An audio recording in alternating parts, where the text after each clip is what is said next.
Bien, seguimos en la discusión política, en los temas de que sigue toda esta situación. Ya se viene la elección. ¿Te gustaría ser candidata a diputada nacional de vuelta? La verdad que sí, y en esto estamos trabajando. Hay mucha gente acompañando, sobre todo gente del interior, Eduardo. Gente que confía en uno para seguir representándolo. Gente que nos pide que esa voz no se pierda en esta lista que vamos a conformar. Y porque hay mucho trabajo por hacer, y la verdad que hemos representado con la mayor responsabilidad y con todo el cuerpo a los cordobeses, dando la pelea en el Congreso. Creo que tenemos que resistir a un gobierno que avasalla no solamente las libertades, sino que también pone en peligro las autonomías provinciales. Y creo que, bueno, en esto, sobre todo en esta ley que intenta tratar de ver si puede llegar a salir, apelo a todos los diputados que representamos también los pueblos de las provincias, que no podemos volver a nuestras provincias. ¿A qué ley te referís? A la ley semáforo, la ley de superpoderes, como la ley sanitaria. Realmente uno analizándola avasalla este federalismo, esta defensa de las autonomías provinciales, donde le damos el poder de una llave al presidente que nos diga si vamos a tener clases, si no vamos a tener clases. Así que creo que muchos, bueno, celebro que hayan manifestado desde el gobierno de la provincia no darle quórum, porque esta ley se vota con el quórum también.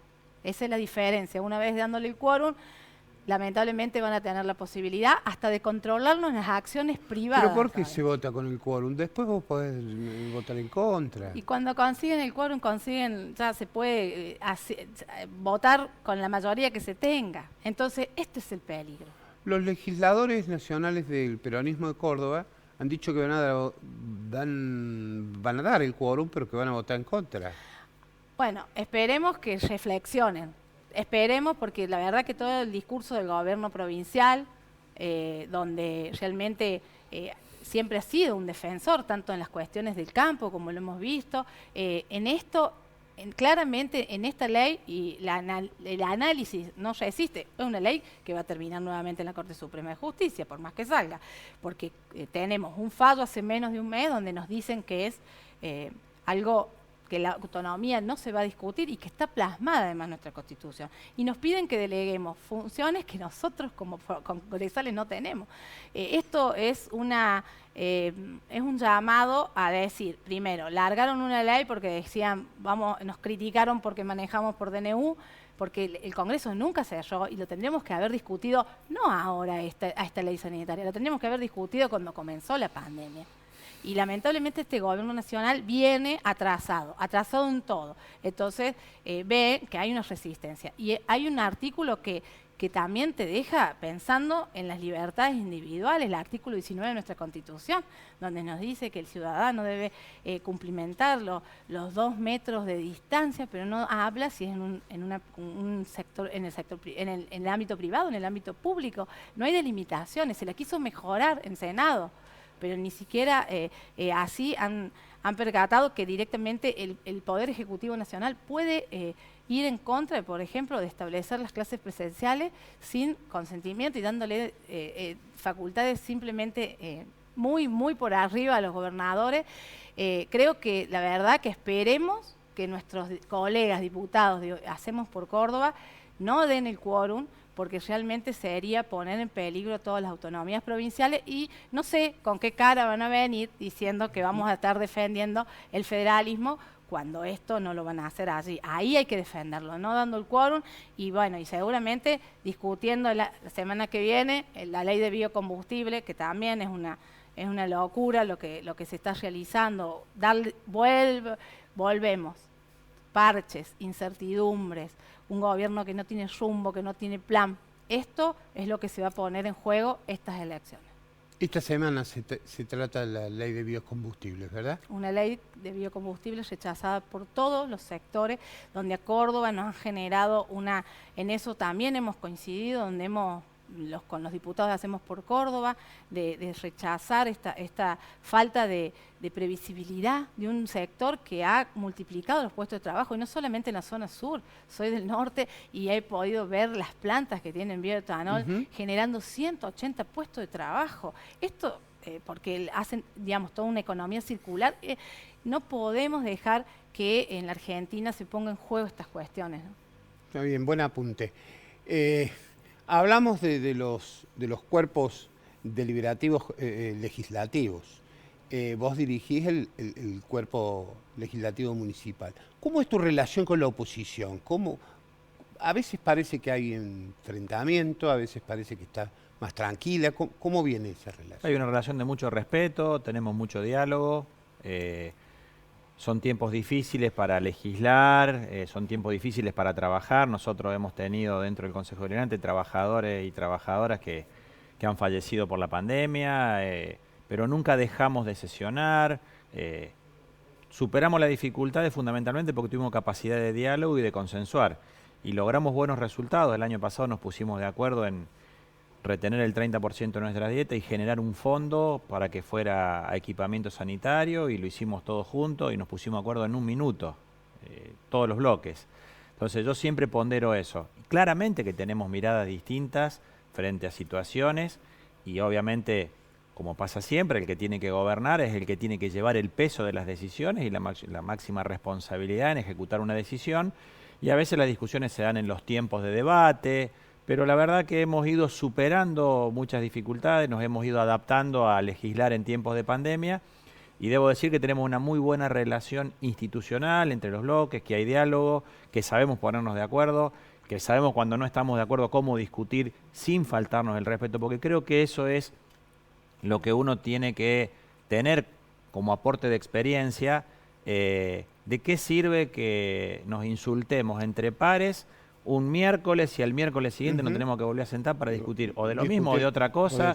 Entonces yo creo que respetarnos es una forma de prevenir mayores contradicciones. Es decir, porque uno puede seguir teniendo puntos de vista, se puede respetar, pero también debo destacar el trabajo que hacen las concejalas y los concejales. Hay mucha producción legislativa. El año pasado terminamos el año con mucha cantidad de ordenanzas, pero más de la mitad de las ordenanzas fueron iniciativa de concejales. No fue, como se nos acusa a veces, de las escribanías.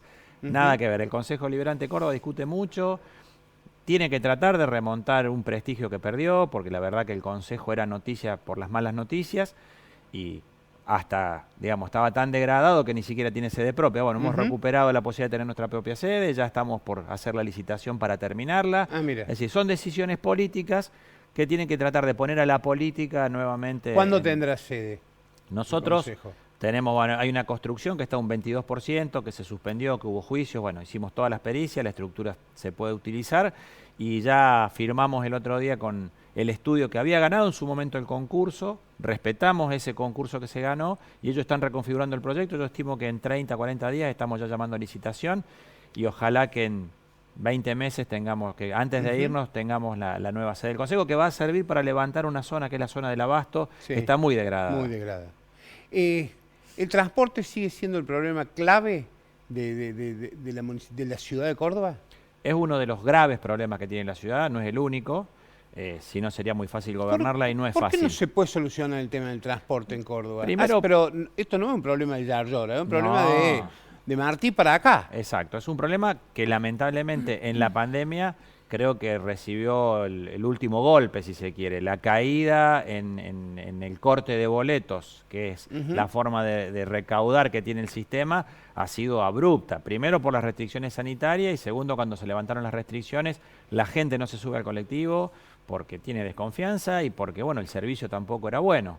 Entonces, bueno, me parece que acá hay dos cuestiones a atender. Una de ellas, nosotros pusimos primero en orden la empresa municipal de transporte, la TAMSE, que logramos estabilizarla, logramos sanearla, y ahora ha hecho una inversión, ha incorporado 30 coches. Y por otro lado, con las empresas concesionarias, obviamente la mayor dificultad es sostenerlas sin caer sobre la espalda del usuario, porque si uno escucha la polinómica que hacen las empresas, te dicen que el boleto debería costar una cifra que da miedo decirla y que la gente no va a pagar. Entonces, la solución es el subsidio nacional es muy inequitativo. Nosotros ahora tenemos un compromiso en este último paro que hubo, que iba a haber una mejora en esos aportes, pero claramente, mientras sigan discutiendo, la que tiene que poner la plata es la municipalidad, el gobierno de la provincia por una parte, pero no puede ser que de toda la torta de subsidios el 85% se quede en el área metropolitana. Eso no puede pasar más en la Argentina y es la gran discusión que tenemos que dar. Pero digamos, me parece que hay que ver hacia el futuro, ¿no? ¿Qué pensás vos? ¿Que debe haber el transporte público lo debe subsidiar el Estado íntegramente, como pasa en algunas ciudades? ¿Lo debe subsidiar el Estado municipal, el Estado provincial, la nación, un conjunto? ¿Cómo se sale? Porque esto hay que pensar ideas hacia adelante, y no digo que el subsidio sea la idea, porque también a los empresarios no se les cae otra idea que no fuese el subsidio. Pero, digamos, hay que empezar a dar una respuesta. Me parece que el problema es que nunca se dio nunca se abordó la situación y siempre hubo parches, ¿no? El tema es, Eduardo, que es un sistema que no podés darte el lujo de paralizarlo para ver qué haces. Es una solución que hay que tomar mientras el sistema funciona. Creo que nosotros tomamos dos grandes decisiones al principio de la gestión y que esperamos poder ejecutarlas antes de fin de año, que una es la incorporación del ferro urbano y la incorporación de un sistema expreso que trate de agregarle oferta al sistema de transporte, pero la subsidiariedad del sistema en el mediano plazo me parece que sería inviable el sistema sin los subsidios. O sea, claramente, por esto que te digo, no es que vos podés cerrar el transporte el viernes y el lunes arrancamos con otro sistema.